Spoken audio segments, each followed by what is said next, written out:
Ladies and gentlemen, please welcome to the stage Visual Effects Supervisor for Synthespian Studios, Jeff Kleiser.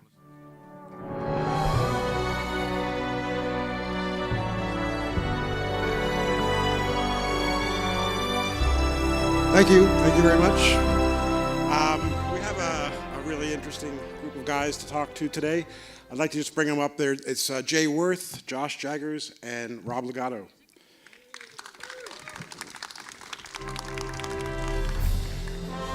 And what we, it doesn't matter, grab a mic.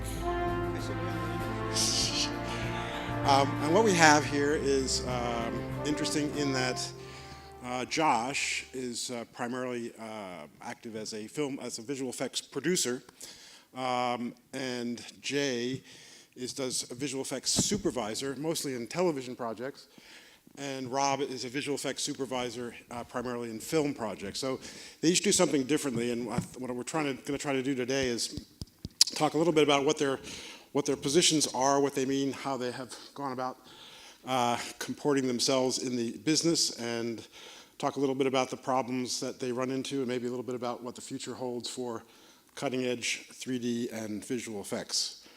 So first of all, we're going to go show some materials from each of these guys, beginning with Josh's work. He's been 6 years at Warner Brothers, working on the three Superman movies, called The Man of Steel, Superman, Batman versus Superman, and Justice League. And Justice League is, just about to come out now, right? Yeah.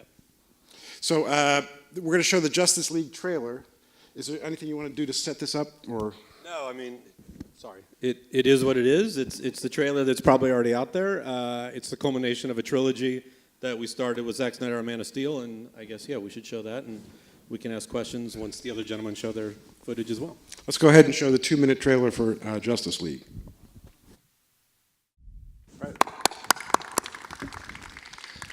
So Josh, maybe you can just tell us a little bit very quickly about being a visual effects producer as opposed to a supervisor, so in case people don't really get the difference. Yeah, of course. We have conveniently segregated the creatives from the financial guys. But no, so a visual effects producer works side by side with a visual effects supervisor, maybe subservient according to these guys. We'll see what they say.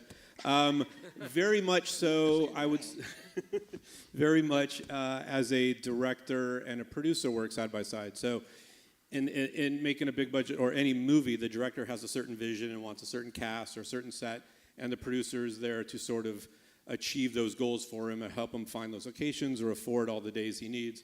And conversely, the supervisors say, I would like to create X, Y, or Z, a certain character, a certain environment, and I want it done this way, whether it's water, whatever it is. And hopefully the producer is able to work hand in hand and closely with the supervisor to find a reasonable solution that maintains our budget and schedule and delivers a high-quality product at the end of the day. Great. Jay, as visual effects supervisor, 10 years at Bad Robot, is that right? Mm-hmm. So 11/22/63 was one of your projects. Fringe. There's a new show called Counterpart coming up. Is that right? Yep. And Westworld. And I think we have some sequences from Westworld showing before and after, or how the shots were actually put together. Can we just show the Westworld trailer? I think the clip is called Trim.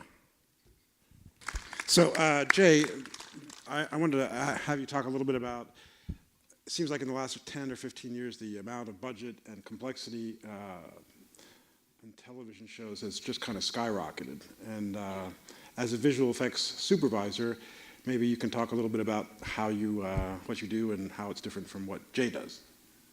What Josh does. In TV, there's a little more crossover from VFX. A lot of times I don't have a VFX producer, so I am the VFX producer. But yeah, because of still having to do episodic, so thankfully we've moved away from doing 22 episodes like we used to do back when it was just a grind just to try and figure out how to get shots done in a timely manner when you have 7 days to prep something, 7 days to shoot something, and then a couple weeks to finish out a shot and try and make it look good. Now we're getting more into long form and we have a little more time. thankfully, to do different projects and different shots. But yeah, I mean, in the past, I think that's in some ways larger thing is because of less broadcast shows. Now, there's still the broadcast shows out there, and I have my friends who are suffering through trying to get 300 shots done on the Flash every week or whatever it is. But with digital media and with Netflix and Amazon and HBO and those sorts of things, thankfully you get a little more time to be able to perfect things and make things look a little better. You do get a little more money. I still don't get, I'm always amazed when people think how much money we get on television shows. My favorite one is back in the day on Alias. We had $25,000 an episode. And even on Lost, season 3, we had $40,000 an episode. That was it. One shot, right? No, exactly. But that's what we did, and we figured out how to make it work. And I think because that's the methodology I was brought up in, working for Warner Brothers for a lot of years, we didn't have a lot. But you just kind of figure out. I always talk about trying to make a safe playground for the directors and the creatives to play in. So, they're like, oh, we want to do this big thing. And I'm like, how about you build a 3-wall set and we choose to look that direction once? And they're like, but that's not fun. I'm like, well, that's all you can afford. But you try and steer them into something that is going to be achievable.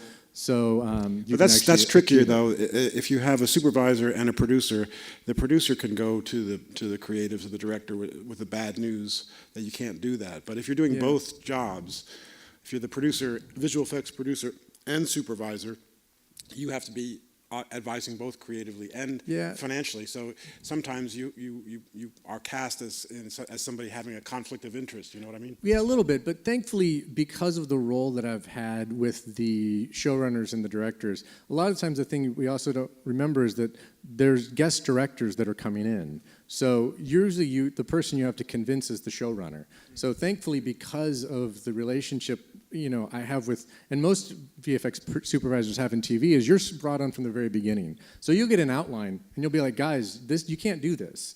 Or let's figure out a different way. I mean, on Fringe, they used to come to me like, hey, we want to kill somebody. What do you want to do? And I go, look at this cool YouTube video. What if we do it like this? They're like, great. How do you want to do it? I'm like, I don't know. I got to go figure it out.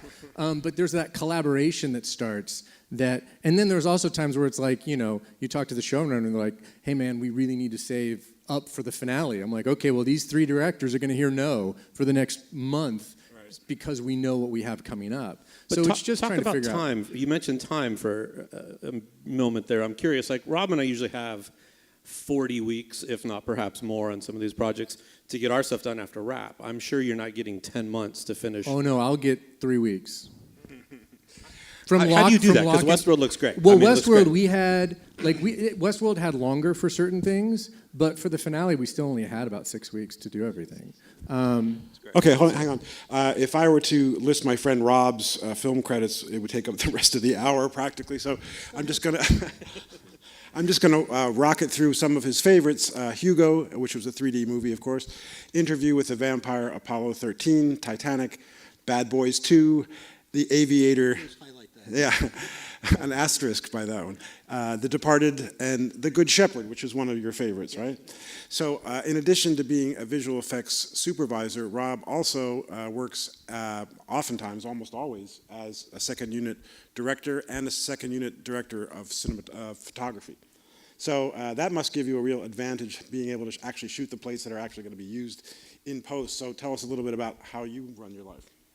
One of the reasons I did that is that sometimes it's easier to just do it than to explain it to someone. And if you have the confidence of the people that you're working with, and you just say, you know what, I'll go figure it out. I'll shoot second unit, and don't worry about it. That you can produce quite a bit of work. Because I came from TV too, so I did the same thing. I had 3 weeks to do to bid a show, shoot a show, and finish a show. So you have to figure out how to shoot and do everything rather quickly. And I was the producer / visual effects supervisor, second unit director on Star Trek. So you learn a lot from doing it. I wouldn't go back and look at those shows because they sucked pretty bad. But it was a good training ground. We're not allowed to look at any of the new film, right, today?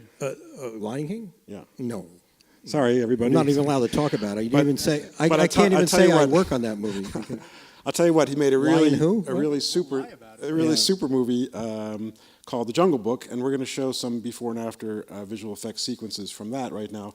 It's about 5 minutes long. If we could pick that up around about 5 minutes 20, I think that's where